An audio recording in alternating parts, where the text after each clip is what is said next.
సముద్ర తీరం వెంబడి పశ్చిమ గోదావరి జిల్లాకు పడమర వైపున సరిహద్దుగా ఉండి నియోజకవర్గం ఉంది. పచ్చని పైరు పొలాలతో పక్షుల కిలకిల రావాలతో ఆహ్లాదకరమైన వాతావరణం ఓ పక్క, ఆక్వాతో కాలుష్య బెడద మరో పక్క నియోజకవర్గాన్ని బెంబేలెత్తిస్తోంది. పట్టణ వాతావరణానికి దగ్గరగా ఉన్న ఉండి నియోజకవర్గం రాజకీయ, ఆధ్యాత్మిక, సామాజిక, సేవ, ఉద్యమ రంగాలకు ఊతమిస్తూ ఘన చరిత్రను సంతరించుకుంది. 1955లో ఏర్పడిన ఈ నియోజకవర్గం 18వ సార్వత్రిక ఎన్నికకు సిద్ధమైంది. ఇప్పుడు ఉండిలో రాజకీయం పతాక స్థాయికి చేరింది. ఇక్కడ వైసీపీ నుంచి పివిఎల్ నరసింహరాజు పోటీ చేస్తుండగా టీడీపీ నుంచి మోస్ట్ కాంట్రవర్షియల్ ఎంపీ రఘురామకృష్ణంరాజు బరిలోకి దిగారు. పివిఎల్ నరసింహరాజు పారిశ్రామికవేత్తగా తన జీవితాన్ని ప్రారంభించి రాజకీయాల్లోకి వచ్చారు. ఆయన ఉండి వ్యవసాయ మార్కెట్ కమిటీ చైర్మన్ గా, డిసిసిబి వైస్ డైరెక్టర్ గా పనిచేశారు.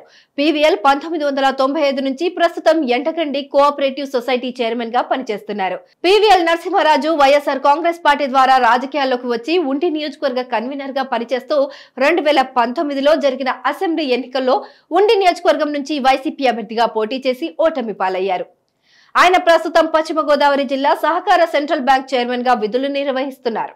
ఇక త్రిబుల్-ఆర్ అలియాస్ రఘురామకృష్ణంరాజు 2019లో నర్సాపురం నుంచి ఎన్నికల్లో వైసీపీ తరఫున గెలిచారు. కానీ వైసీపీ అంటే చాలా ఇష్టమంటూనే మా ముఖ్యమంత్రి మాత్రం అస్సలు నచ్చలేదని వ్యంగ్యాస్త్రాలు సంధిస్తూ సీఎం జగన్ కు ముచ్చమటలు పట్టించారు ఆ ఎంపీ.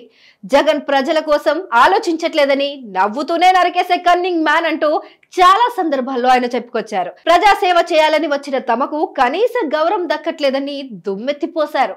అప్పట్లో పవన్ కళ్యాణ్ భీమ్లా నాయక్ సినిమాకు లాభాలు రానివ్వకుండా ఉండేందుకు 5-10 రూపాయలకు సినిమా టికెట్లు విక్రయించారని బహిరంగంగానే తెలిపారు.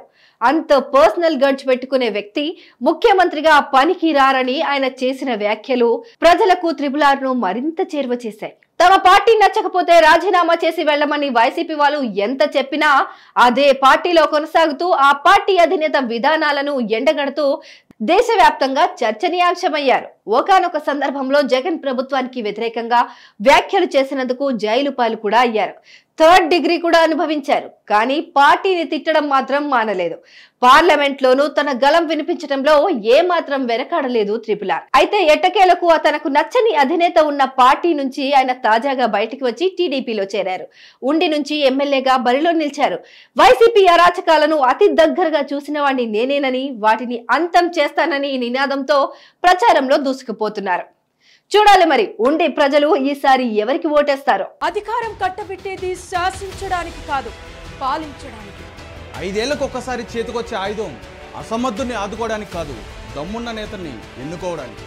ప్రజాక్షేత్రంలో ఎంతటి ఘనుడైనా మట్టి కొరగొచ్చు, మట్టి మనుషులకు సైతం పట్టం కట్టొచ్చు. ఎవరిని సింహాసనం ఎక్కించాలో, ఎవరి మెడలు వంచాలో ప్రజలకు బాగా తెలుసు. ఇప్పుడు సమయం ఆసన్నమైంది.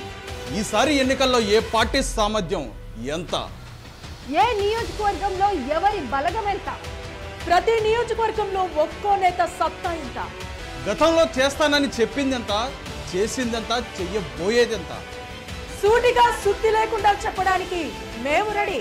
మీరు రెడీనా?